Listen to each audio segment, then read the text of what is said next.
Bottom-up marketing and the development of campaigns and programs based on historical activities are very common in lots of businesses these days. The history of we've always done this, as I would describe it as you get what you get because you do as you do. Companies find it very difficult to change their methodologies deployed in marketing because they've built departments that rely on marketing delivering 250 people to call every single Monday morning. The fact that they only need to call 25 to deliver 90% of the revenue seems to miss some people.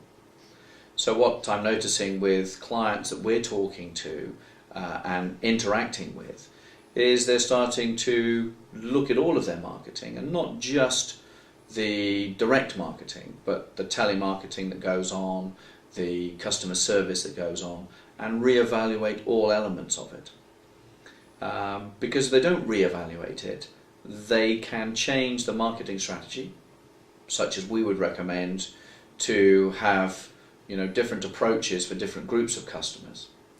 So if you were to split your customers into a treasure segment and an avoid segment, which are two that we use, you should spend more time looking after your treasures and less time looking after your avoids. But if your avoids are the ones that phone you all the time, then if you are avoiding them, as you should be doing, and they're not phoning you, you could have 250 people sitting in a call centre waiting to take their calls that suddenly aren't very busy. And therefore the call centre manager gets angry that you're not giving the call centre enough people to call. The fact that those calls are not really productive doesn't seem to enter the equation because nobody measures it. And some work we were doing for a large catalogue some time ago showed quite clearly that 35% of their activity was spent generating 9% of their revenue. Why would you do it?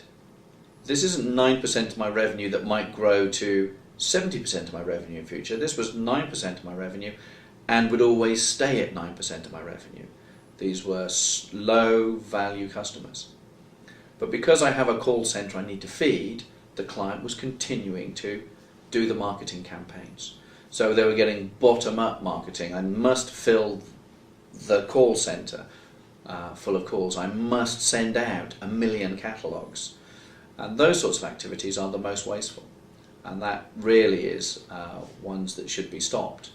And the work that we're doing for clients around what we call money mapping allows us to look at where money is being spent, what it's generating, how much we're earning from our customers, and how much we spend looking after to serve those customers.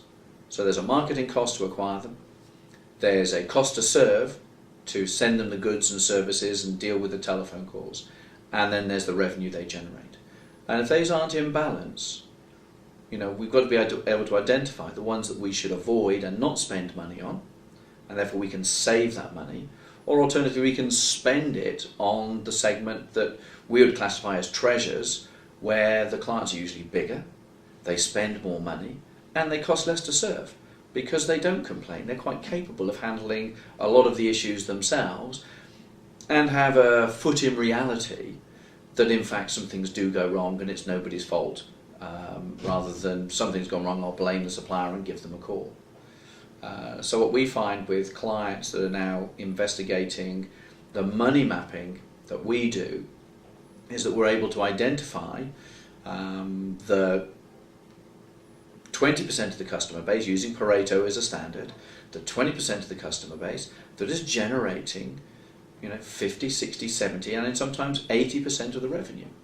Yet the cost to serve them is again below 50%, it's down into the 30, 40%.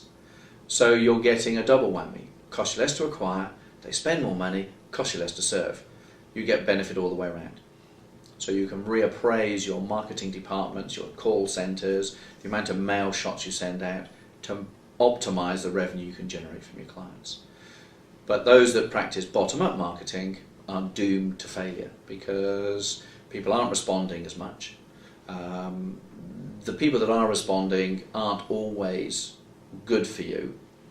And we've become, with the internet and AdWords and GoCompare, very much more transactional and transient. I.e., I'm only in for the one transaction, and if you don't give me the best price next time, I'm going to company C over there. And that was a trend that was easy to spot some 10 years ago, when you put a word into Google in the first day and there were 1 million pages you could go and look at. You had 1 million competitors looking to take your customers from you. So, companies need to look at how their marketing is being practiced and adapt their marketing to suit the segments of their customer base, rather than just continue to do as they do. To do that is going to be staring at failure in the long run.